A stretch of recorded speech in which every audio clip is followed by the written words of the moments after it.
Are you disappointed?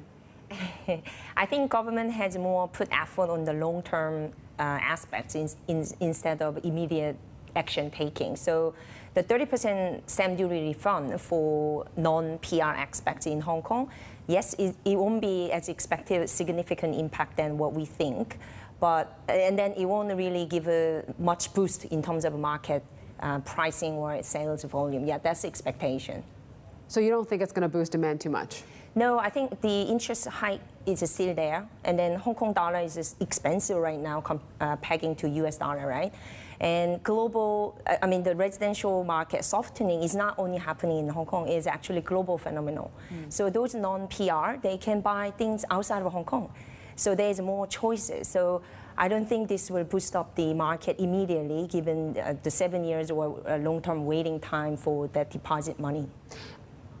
One thing, who do you think this policy was targeting in particular? And what parts of the market do you think could actually benefit from it in any way? I think government tried to bring more talent to the Hong Kong, and then whoever work in Hong Kong, non-PR people, they can benefit from it.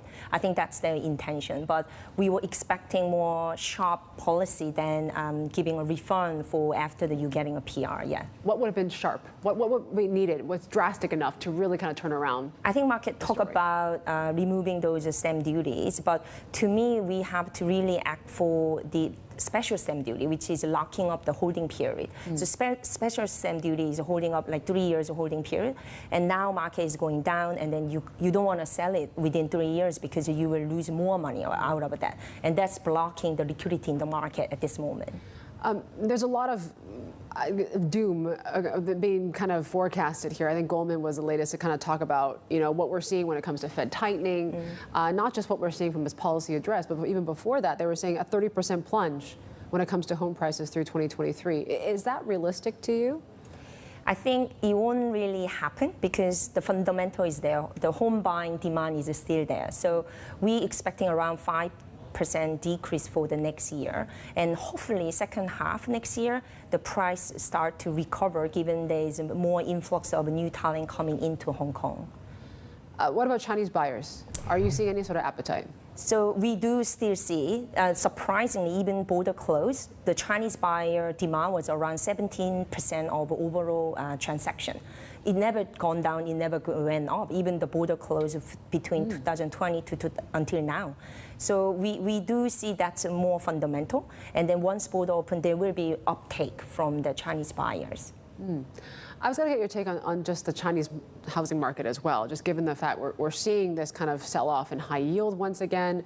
You have a string of developers now that are issuing some of these sort of state-guaranteed bonds as well, but it's not really helping sentiment. What are you seeing on the ground in the mainland now? I think the oversupply was one of the issues. They didn't really plan ahead, and there was land sales from the government, and then encouraged developers took the large piece of development without proper planning.